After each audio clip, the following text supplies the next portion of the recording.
You ever think you're normal, like textbook definition, blending into society, normal, only to find out your body has been quietly auditioning for a medical documentary? The little quirks you thought everyone shared? Nope. They're actually rare conditions with names so clinical they sound made up by a bored Latin professor. And here's the kicker. You never knew because nobody tells you this stuff. Why would they? It's not like your doctor leans in during a checkup and says, "By the way, your toes are ancient Greek propaganda." So yeah, today we're pulling back the curtain on the totally normal things you probably bragged about at some point that actually make you kind of a walking glitch in the simulation. Number 9. Your fingers are lying about the temperature.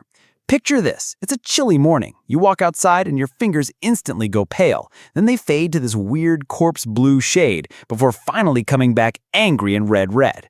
You probably shrugged and thought, I just have bad circulation. Nope.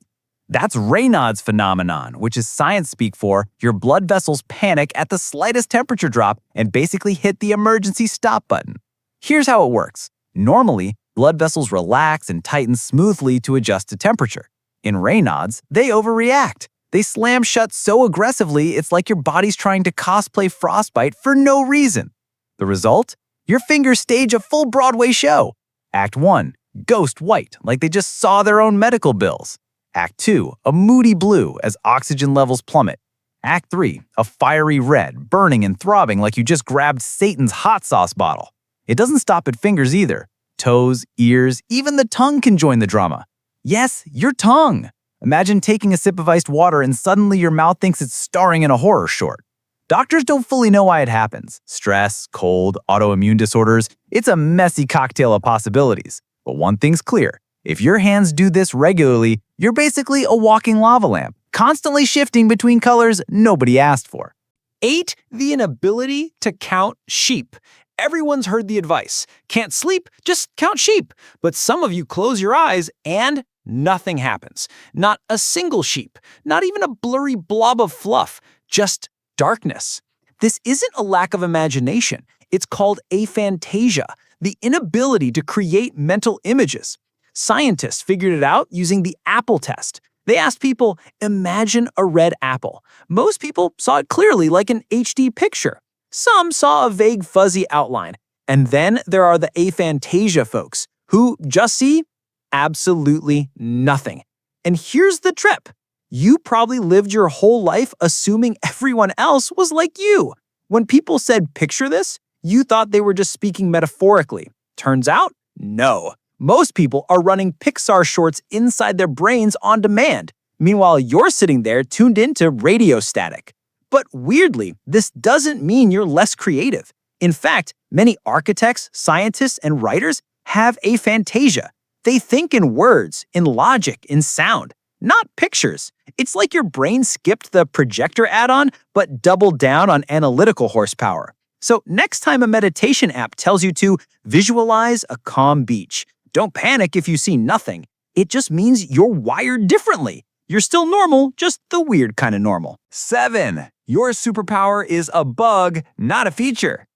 At some point, you've probably shown off at a party, bent your thumb backwards to your wrist, or folded yourself like a human pretzel.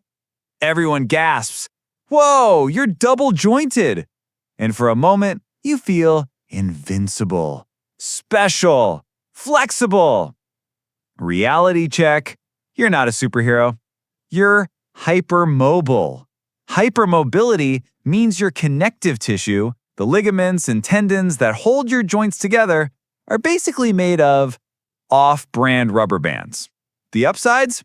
Cool party tricks, easier gymnastics, the ability to reach into weird corners when you drop your phone. The downsides? Just chronic pain, dislocations, and arthritis showing up before your 30s. Some people even wake up to find joints have literally slipped out of place in their sleep. Imagine opening your eyes and realizing your shoulder isn't where you left it last night. In severe cases, it's linked to Ehlers-Danlos syndrome, a genetic condition that basically means your body's glue doesn't stick properly. It's rare, it's debilitating, and it makes your skeleton feel like IKEA furniture built without instructions.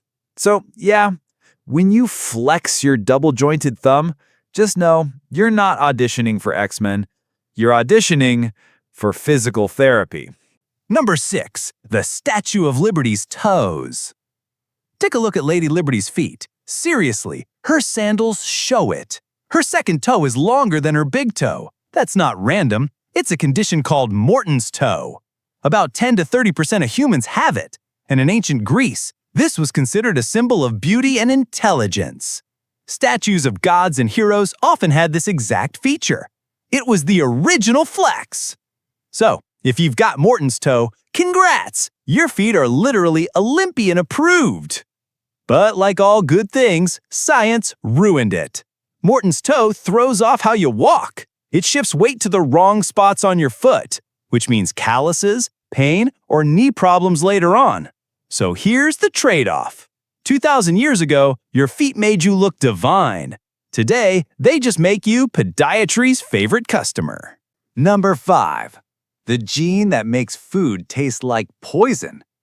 Imagine sitting down for Taco Tuesday. Everyone's loving the guac. You take a bite, and it tastes like someone sprayed soap in your mouth. That's not your taste buds being dramatic. That's genetics. It's a mutation in the OR6A2 gene. It makes your brain interpret cilantro's flavor chemicals as the same aldehydes used in cleaning products.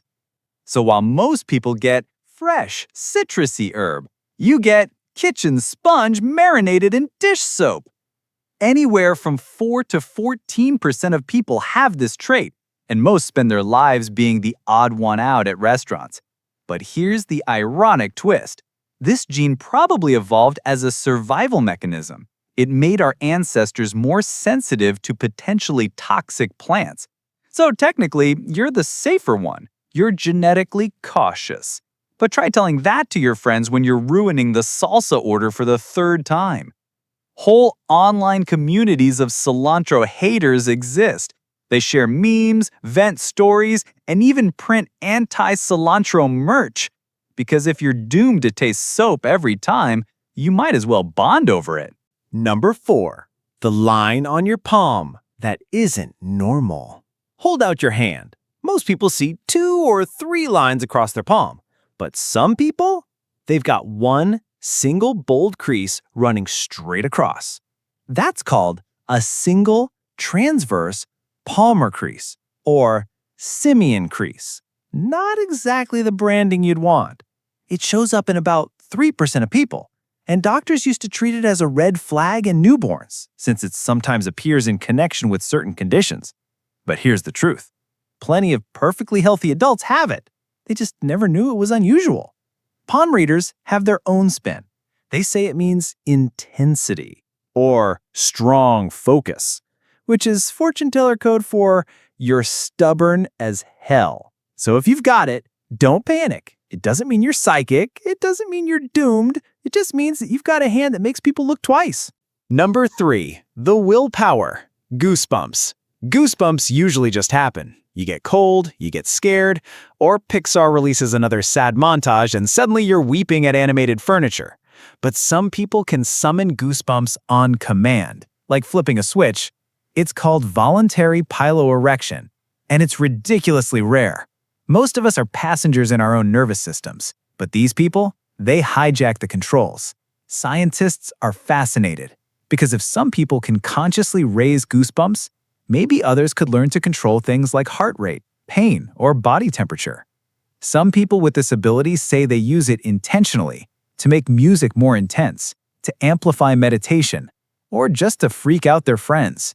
It's like having a cheat code in your own body. A little creepy, but also kind of awesome. So if you're one of these rare humans, you've basically unlocked budget Wolverine mode. Number 2, you can hear silent videos. Scrolling at 2 a.m., you see a GIF of heavy objects dropping.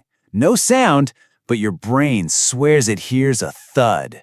This is called a visual evoked auditory response. Basically, your brain sees something that should make a sound and just fills it in. One famous example, the electricity pylon's dancing gif. 70% of people report hearing phantom booms, even some who are deaf. It's proof that perception isn't reality. Your brain isn't just recording the world, it's editing it, adding sound effects where none exist.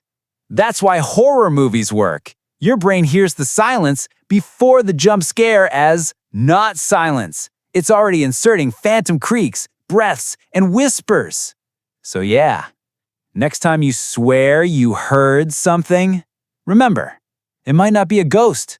It might just be your brain writing its own soundtrack. Number 1. Why chewing sounds make you want to commit violence. Picture this. Quiet office, coworker opens a sandwich, they start chewing, and suddenly you're on the verge of a felony. This is misophonia. Your brain tagging everyday sounds as mortal threats. Chewing, breathing, pen clicking, even throat clearing. For people with misophonia, the insula, part of the brain that regulates threat response, goes haywire. Heart rate spikes, anger floods in, and suddenly, a potato chip is your villain origin story. It's not just being annoyed, it's neurological warfare. And it can wreck relationships faster than cheating. Try telling your partner, "I love you, but the sound of you eating soup makes me fantasize about murder." Not exactly couples therapy material. The worst part? There's no cure. Just noise-canceling headphones and the slow erosion of your social life. So what's the takeaway? That normal is overrated. Behind every quirk is a story, a medical mystery, a reminder that our bodies are weird, fragile, and a little glitchy. Some of these quirks are harmless, some come with baggage, and some make you want to commit violence over a granola bar. But together, they prove one thing. Nobody is truly normal. We're all carrying strange little secrets in our biology. And honestly, that's what makes humans interesting. If we were all normal, we'd be boring.